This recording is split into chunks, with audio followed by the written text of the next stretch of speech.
Every day, thousands of cargo planes crisscross the skies, carrying everything from iPhones to fresh flowers. But if you were to trace their flight paths, a noticeable trend would emerge. A significant share of them make stops at certain strategic hubs. One of the most prominent among these is Hong Kong, a city that has quietly become a cornerstone of the global air cargo network. Year after year, Hong Kong International Airport has been the busiest cargo airport in the world. In 2024, this airport handled over 4.3 million metric tons of cargo, more than the combined total of airports in New York City, Tokyo, and London. It has held the #1 position almost every year for over a decade, only briefly losing the crown during the peak of COVID-19.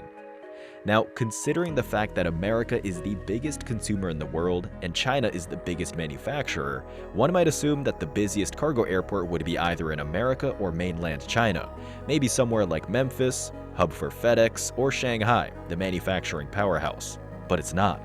In fact, the difference between these two and Hong Kong is more than 1 million metric tons of air cargo per year. So, how did an airport in a city-state on the edge of China become the world's #1 cargo hub? To answer that, we need to dive deep into geography, economics, logistics, and a bit of politics. Let's start with location. Hong Kong sits at the mouth of the Pearl River Delta, one of the most densely populated and economically productive regions on Earth. Within just 200 kilometers of Hong Kong are cities like Shenzhen, Dongguan, and Guangzhou, which are some of the biggest manufacturing hubs in the world.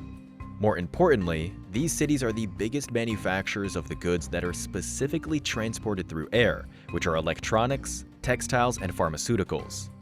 Shenzhen, a city that is 18 miles or 30 kilometers from Hong Kong, is the world's biggest manufacturer of electronics, particularly consumer electronics, semiconductors, and telecommunications equipment. It hosts over 10,000 electronics manufacturing factories and is home to Foxconn's second biggest factory that makes iPhones, iPads, and MacBooks.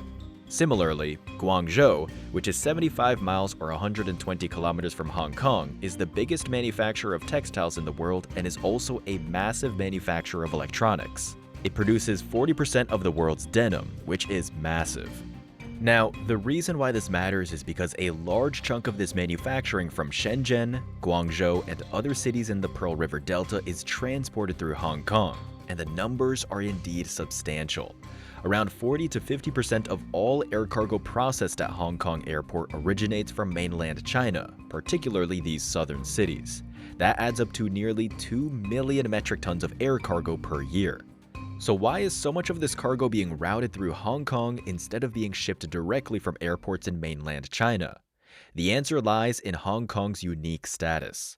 Although officially a part of China, Hong Kong operates under a unique arrangement known as the One Country, Two Systems framework. This means that while it falls under Chinese sovereignty, Hong Kong retains its own legal, economic, and administrative systems, including customs, immigration, tax, and trade policies that are entirely separate from those of mainland China. Why does this matter? Because for many companies, especially large Western multinationals, Hong Kong offers a far more predictable and transparent environment in which to operate. Its business-friendly policies, low tax rates, and robust rule of law make it a preferred gateway for international trade.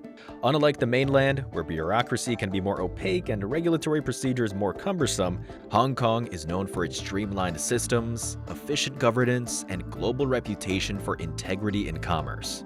Hong Kong is also one of the most open economies in the world.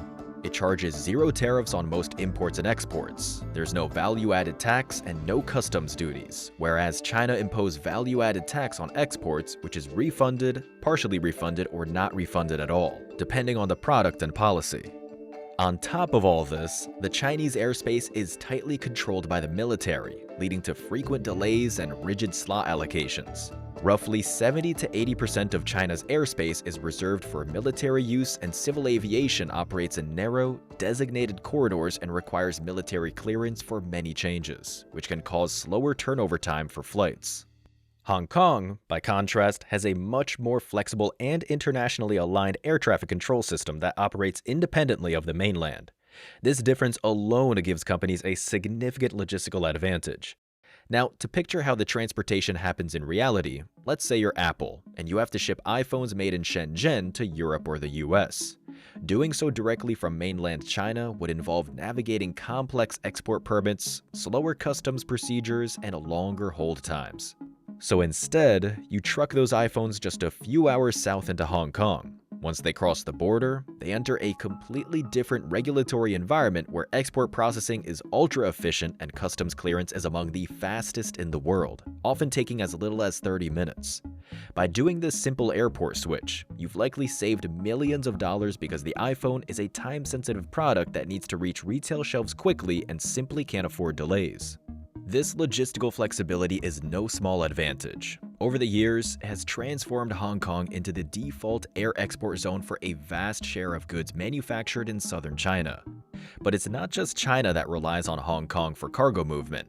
The entire region of East Asia uses it as a major transshipment hub. Leading manufacturing nations like Taiwan, South Korea, and Japan also route significant volumes of cargo through Hong Kong.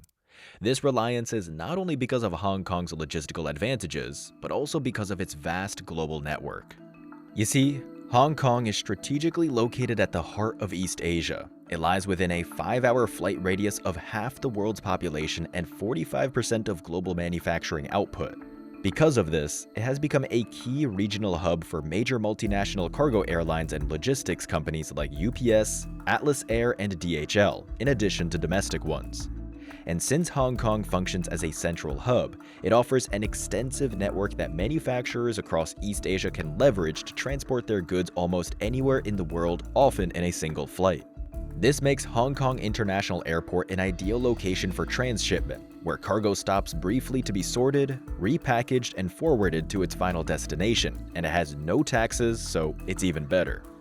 But Hong Kong didn't just become this big hub because of its policies and location.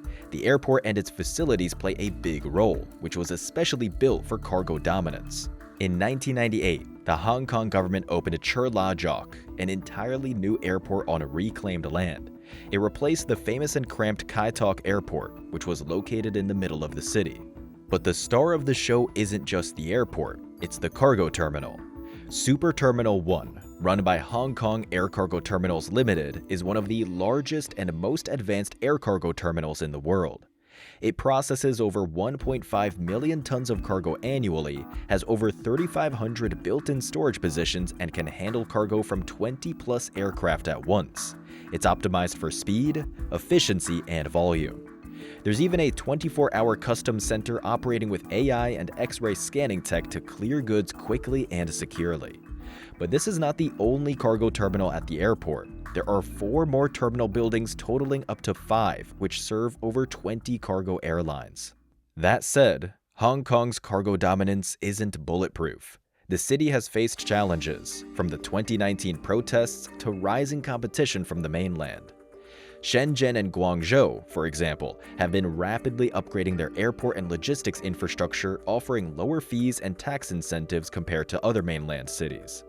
And geopolitically, some companies are beginning to diversify their dependence away from Hong Kong, especially as China expands its influence over the territory.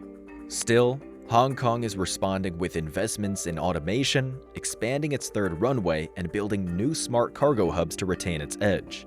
To further enhance the time efficiency and cost effectiveness of cargo transshipment services for the Pearl River Delta, Airport Authority of Hong Kong is developing a novel model with the setting up of Hong Kong Airport Logistics Park in Dongguan and a new airside intermodal cargo pier at the airport.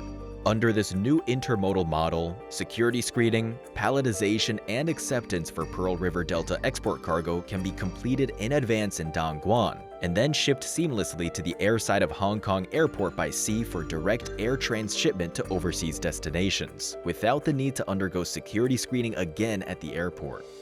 When the logistics park and the new model are fully operational, it is expected to reduce operating costs by about 50% and handling time by about 1/3. In the world of logistics, time is money and trust is everything. Hong Kong wins on both. It wins because it's at the crossroads of global trade.